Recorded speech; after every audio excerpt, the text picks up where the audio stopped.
This is the Storyworks Roundtable, where we have conversations about craft. Because becoming a successful author begins with writing a great story. Hello and welcome to this week's Storyworks Roundtable. Today, Robert and I are thrilled to have Kathryn back with our newest member. Kathryn, introduce her to us. Well, she's a little bit hiding her face right now, but I have little baby Amelia with me. So if you guys are on the video, you can see my little kangaroo pouch with the baby inside. Yay! So welcome, Amelia. We're so excited.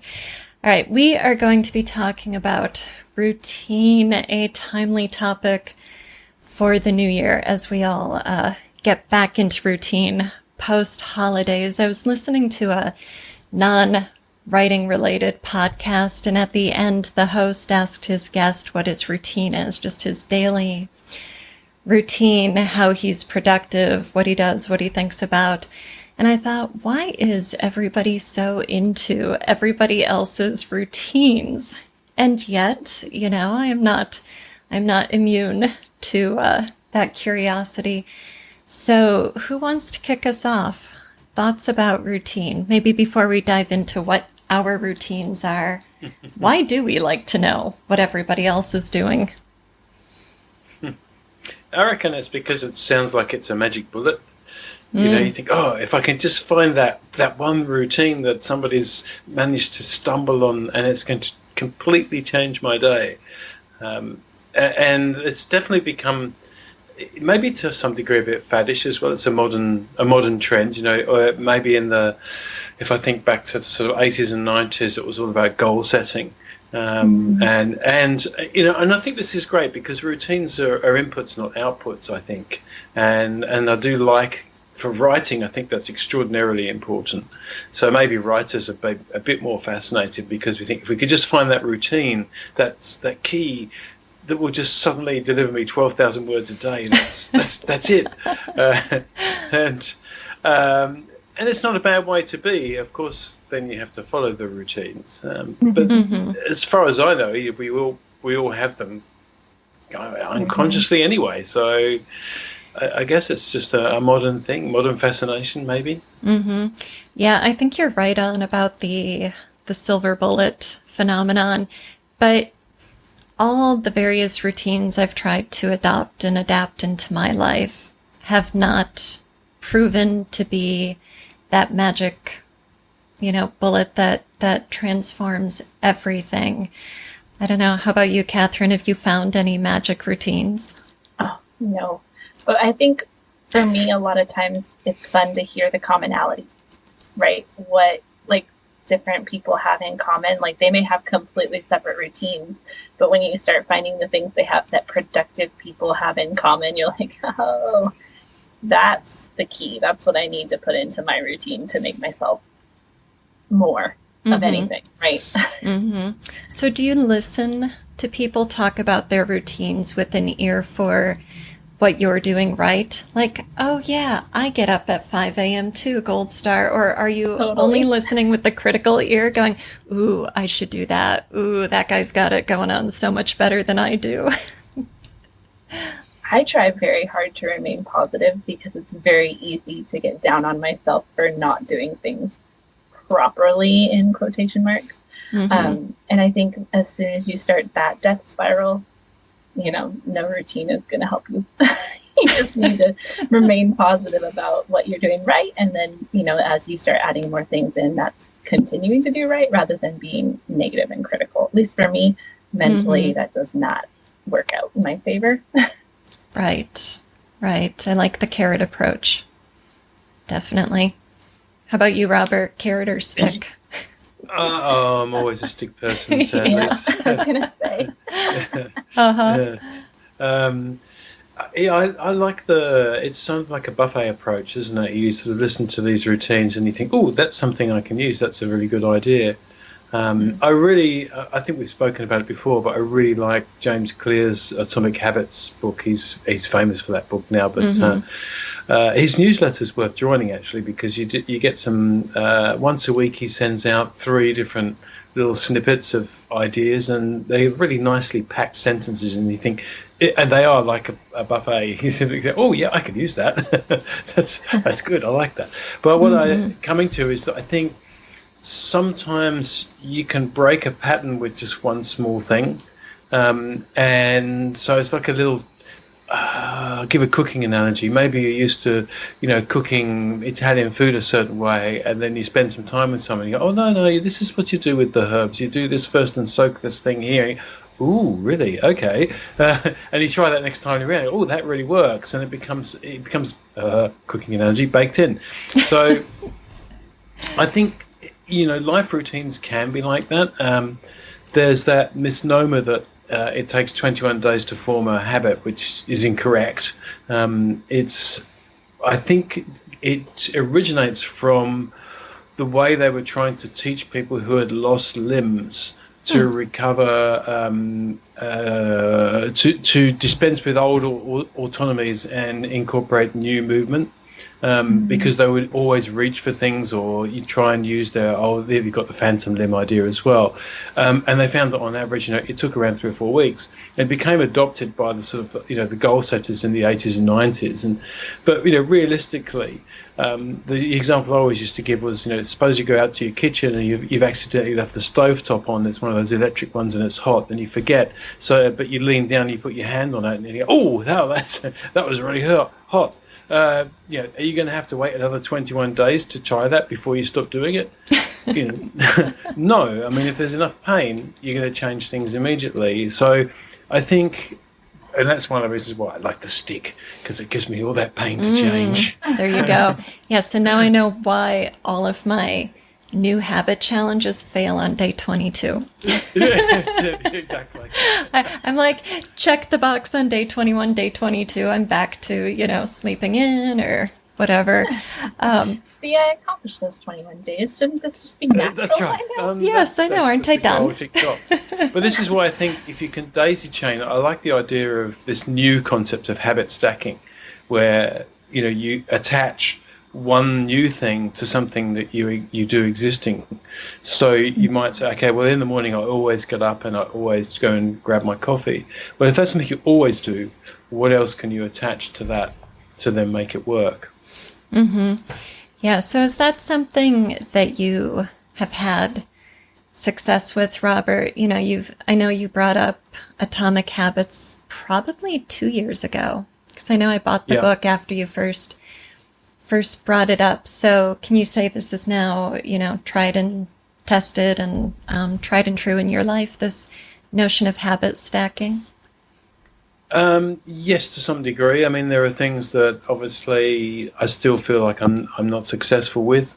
And a healthy writing routine might be one of those. But there are definitely lots of other things.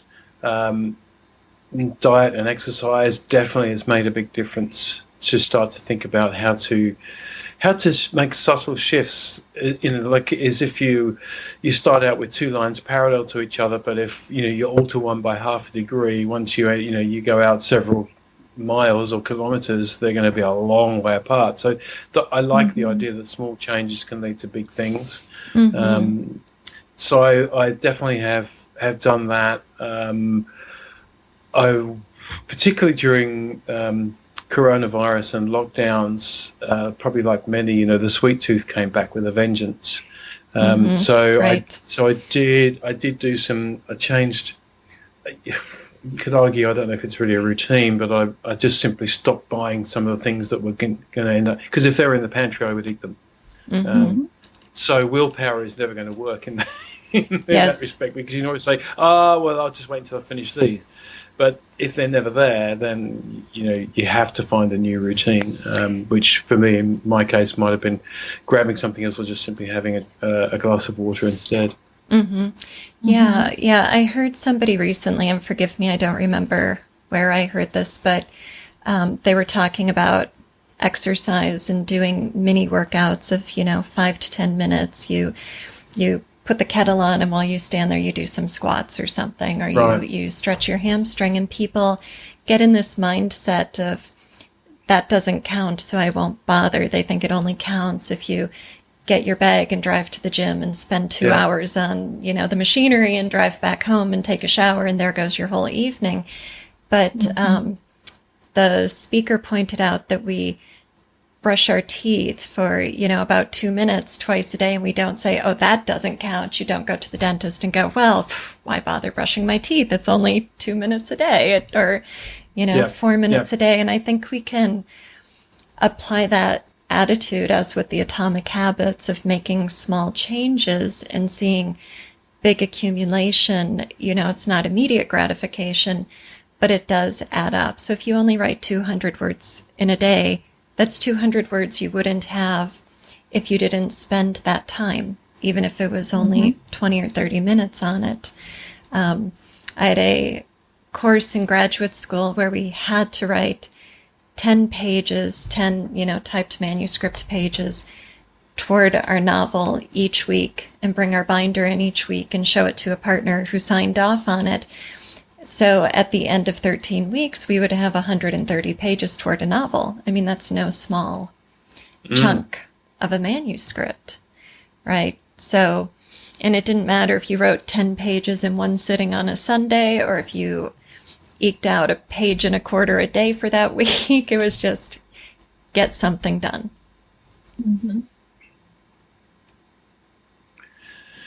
Yeah, it's I'm not in my life right now.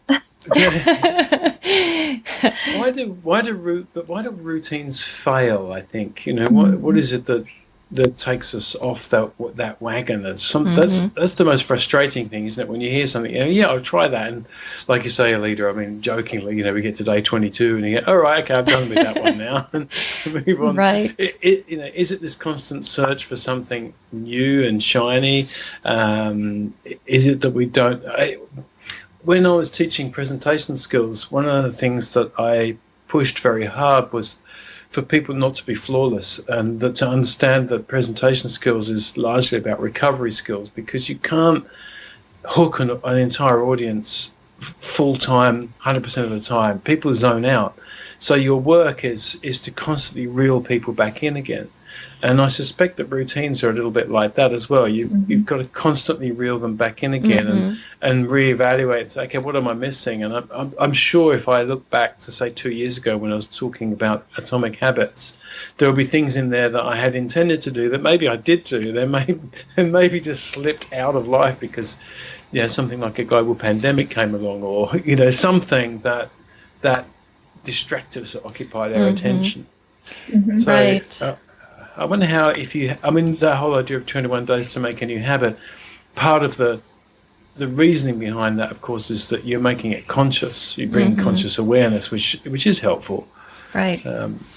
Right. I was talking to an acquaintance in the grocery store just yesterday, actually, and we were chatting about New Year's resolutions and do you make them and blah, blah, blah. And I said, oh, I feel like I'm always assessing my practices. I don't do that at New Year's. It's just continuous. And he said he assesses his every month.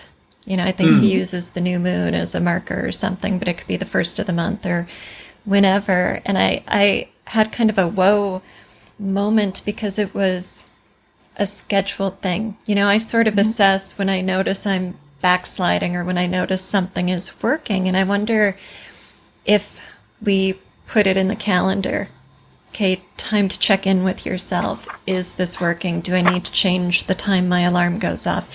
Do I need to change the time I try to be creative in the day versus the time I try to be, you know, business productive in the day? Do I need to? I wonder if that would help us stick with our goals, because we would always be conscious of what we're doing, or at least every month, you know, on that marker, we would be conscious about it.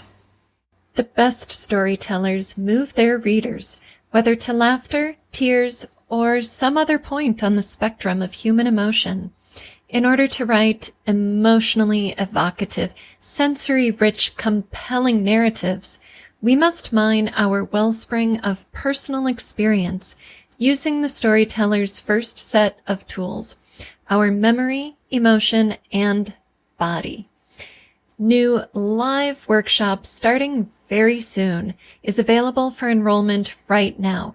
Memory, Emotion, Body is a 4-week generative, workshopping intensive experience to help you understand how to write from your core. Sign up today at storyworksfiction.com. Yeah, so that's kind of how I've been approaching my goals and my processes throughout the last couple of years, is on either a quarterly or monthly iteration, kind of like reevaluating what's working, what's not working, how do I need to change it to be more productive, right?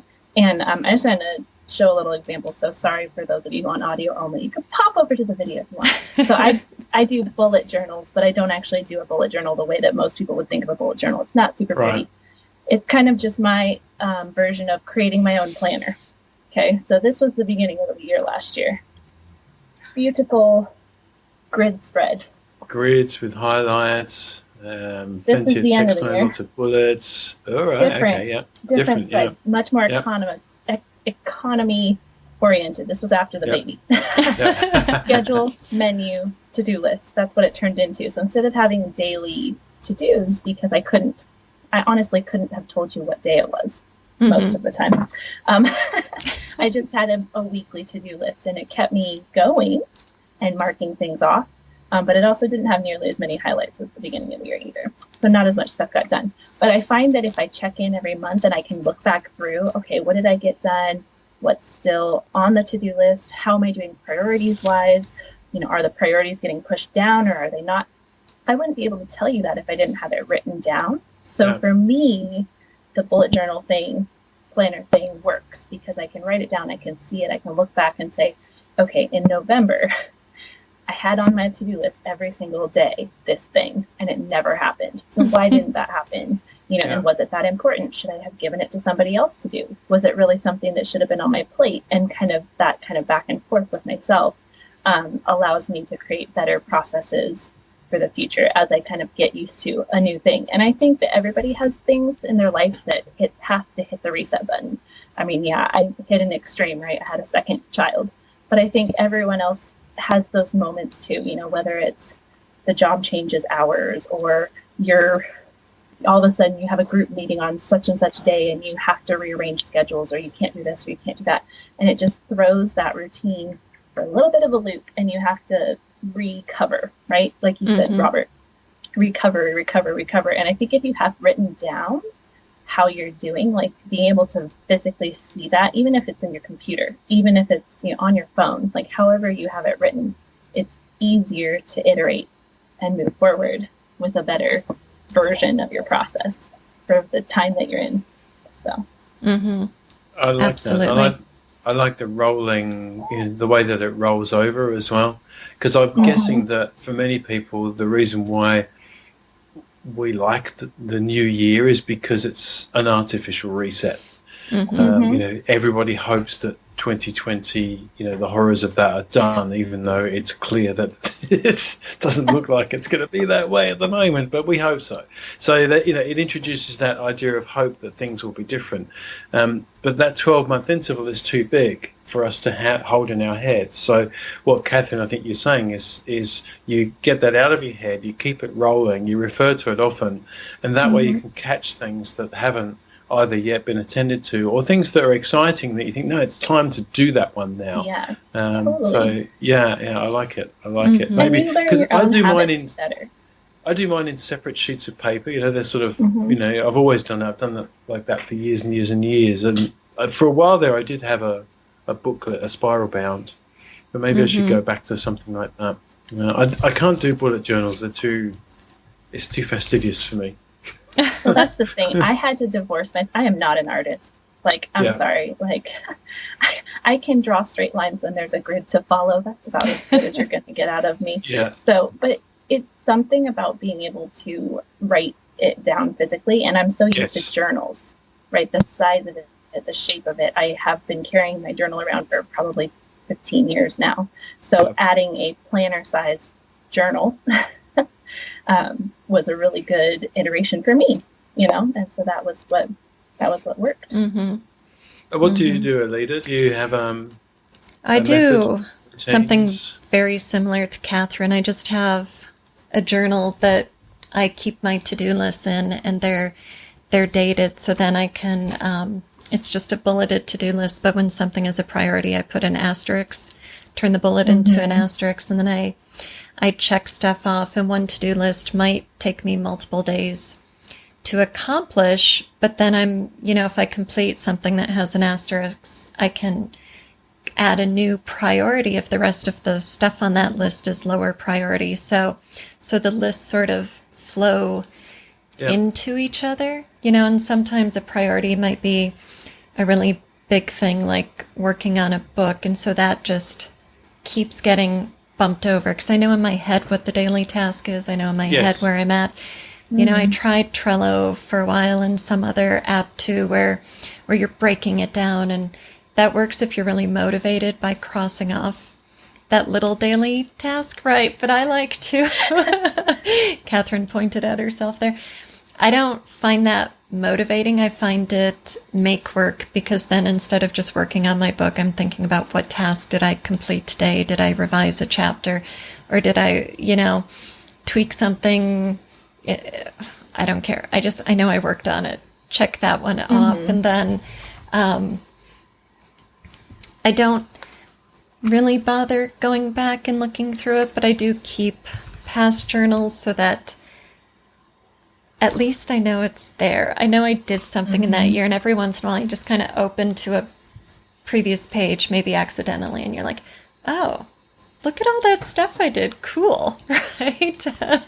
There's my gold star. Okay, so now today's to-do list doesn't look so tiring, Like, oh, look at all these things I checked off. Go me. Right?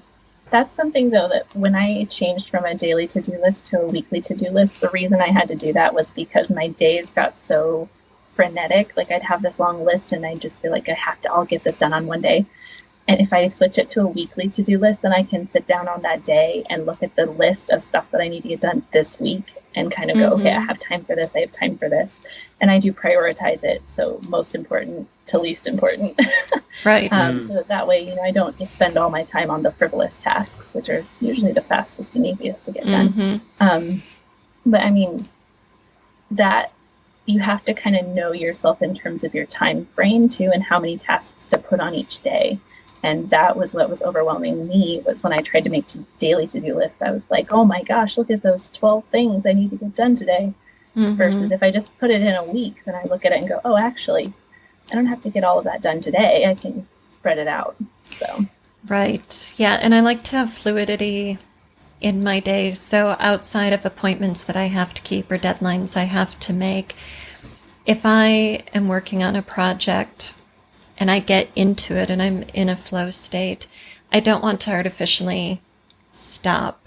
I would much rather do one thing for 6 hours, start to finish, or time-wise start to finish, maybe the project's not done, then say, oh, check, okay, that project time is done. Now I need to do this thing. Now I need to write, and being like, here's my 2-hour window for this. I will mentally push aside everything else that doesn't have a pressing deadline or, an appointment attached to it, just to stay in that focus state.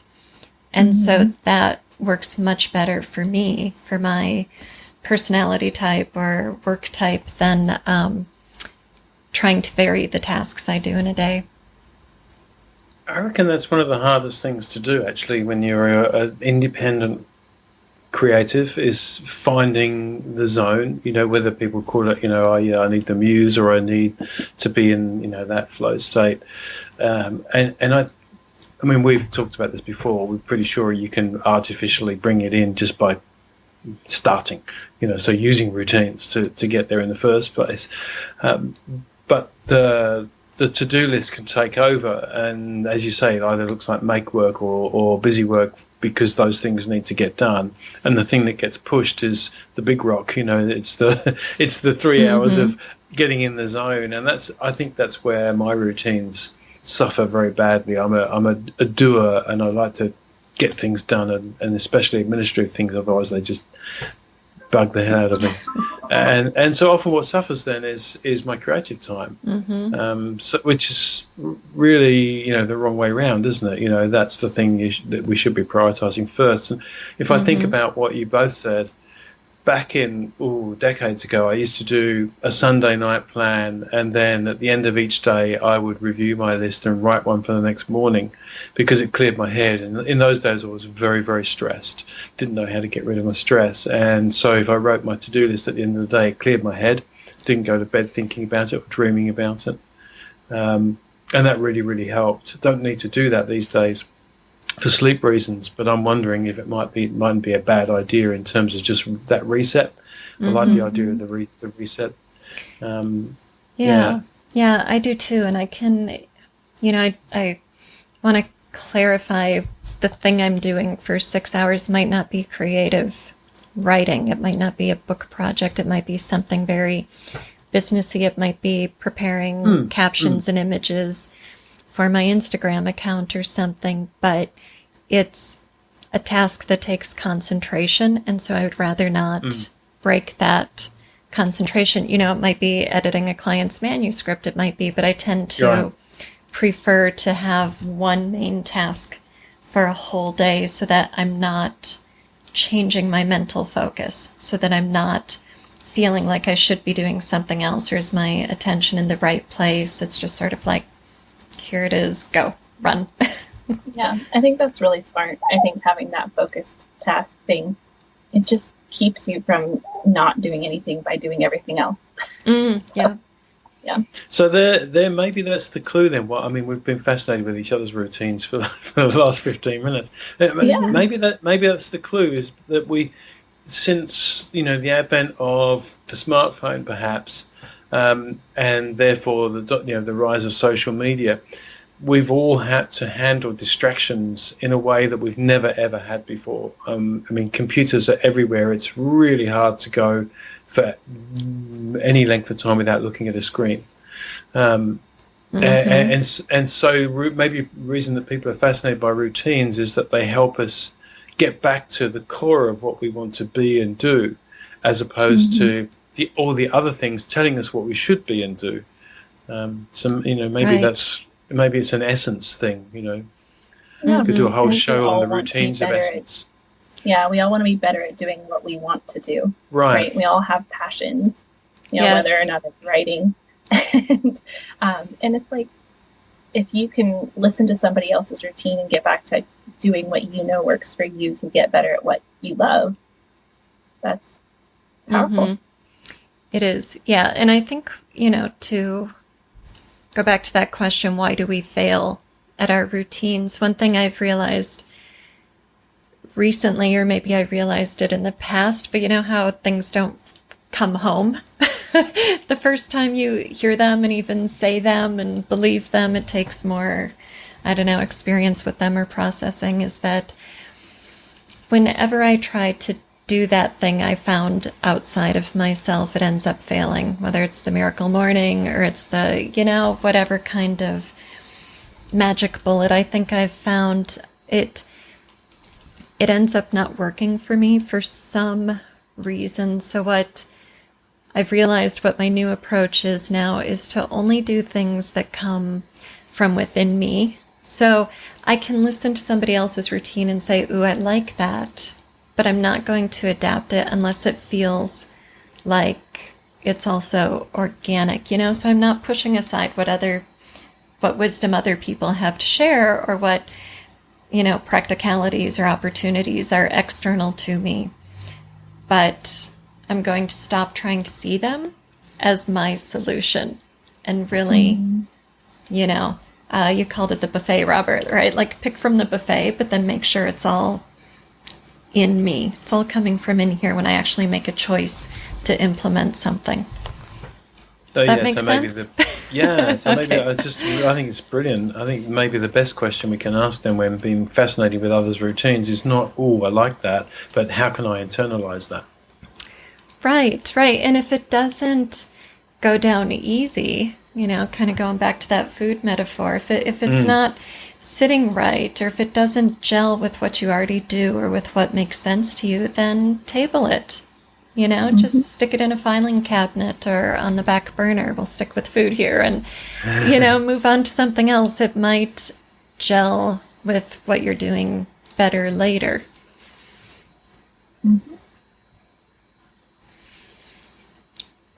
Have we exhausted the topic? I think you've put a nice little cap on it. Yes. Excellent. The cherry on the top. Storyworks Reading Series is a new sister podcast to Storyworks Roundtable. It is a literary journal for your ears, the podcast that gives voice to your story and you. I want your short stories and lyric essays now. Details at storyworkspodcast.com/submit.